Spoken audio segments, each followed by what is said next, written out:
Kimanyikiddwa nti ensobi ezikolebwa Muhoozi Gen. Museveni ye yeetonda yabaako engeri gy'akubiriramu anti munnange nti akuba owuwe akuba awumbirira era tetunnaba kubaako kye tulaba Gen. Museveni kyayogera nti aveeyo ayogere ku mulundi guli ogw'ekkinya nga Muhoozi amaze okulabula bannakkinya yavaayo ne yeetondera bannakkinya ng'eggwanga era ag'omukubo ne galaga nti yali amaze okulabula Muhoozi yeegendereze bw'aba akozesa omutimbagano.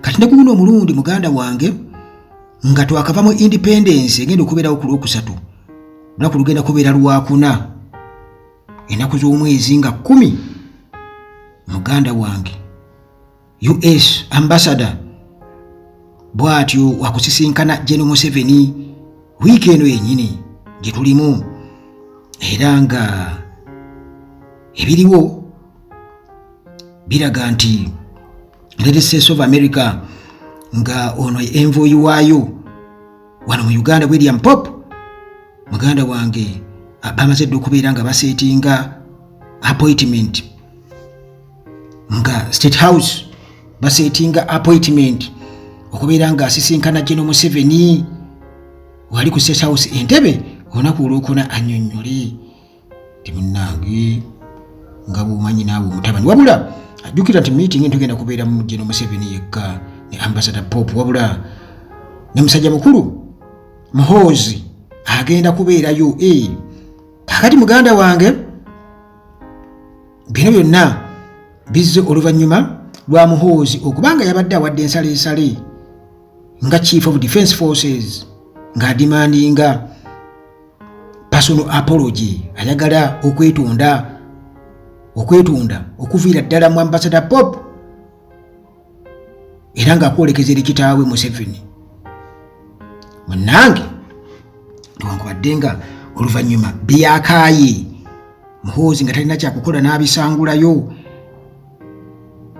ng'amaze okukitegeera nti muganda wange kuno kulinga kuwalampamu ennyango naye ffe eno twasigadde tulindiridde tulabe kiki ddala kyayita undiplomatic conduct era ekyetaagisa Ambassador Pope okubeera nga yeetonda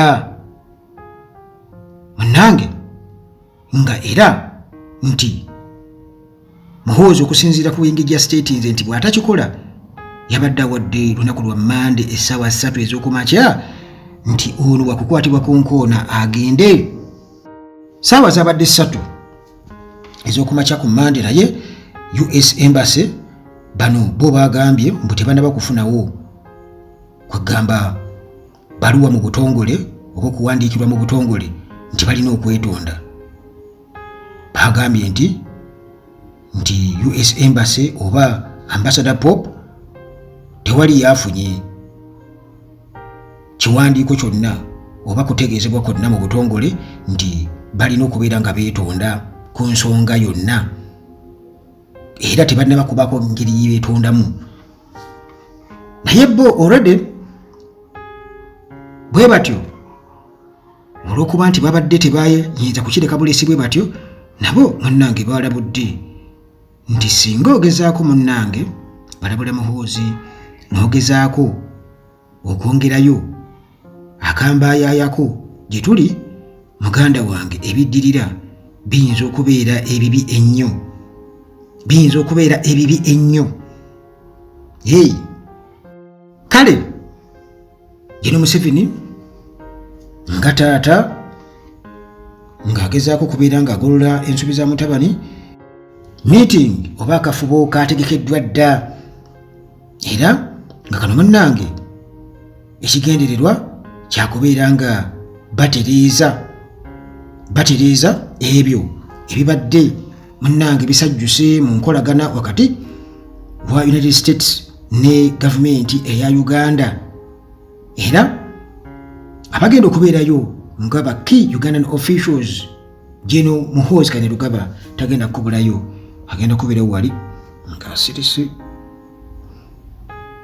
Masika Singa bamugambye nti wetondere omusajja General Jeje Odongo agenda kubeerayo Minister of Internal Affairs era nga bagenda kuba bannange batunuulira obuzito bw'ensonga eno nga bagitunulamu ti bannange gweyogera wuuyo mugambe nga ddala twakutumako yogera ajja kuba asirise nga tanyeganga ali bwati. Kale munnange nga bwe nkutegeezezza nti bino byonna byatandika nga Gino Muhoozi agamba nti Ambassador Pop yali ayisiza amaaso mu ngeri y'obutaba kitiibwa kitaawe newankubadde nga munnange era ebisinga waawo mu bulambulukufu tebiri nnyo clear, naye nga ensonda nga bwe nakutegeeza zabadde zitegeezezza nti bano nga bo ambassador wa America ne embassy ya America bwe batyo bakulubuuta ebbaluwa era nga basaba Museveni aleme kubeera nga akomawo mu kisanja eky'omusanvu.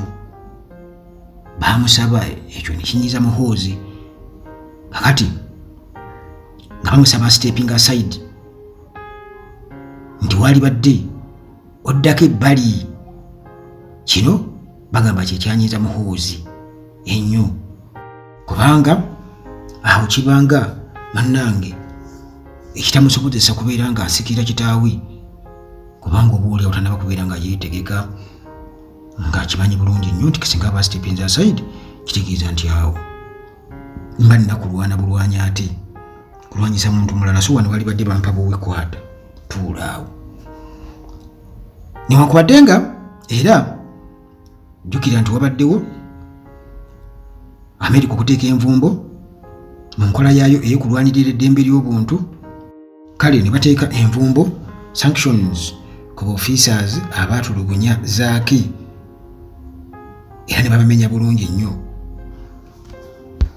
Ye Gino Muhoozi awoza tebagenda kukkiriza mawanga geebweru kubeera ng'eyingiza mu nsonga za Uganda nti tebagenda kukkiriza era yategeezeza n'agamba nti ensonga eno teri wakati we ne Ambassador Pop wabula kino kikwata kugunakana ku ggwanga lyonna. Tebagenda kukkiriza foreign country eggwanga eggwira okubeera nga munnange lifutubbala ku Uganda, tebagenda kubeera nga bakikkiriza.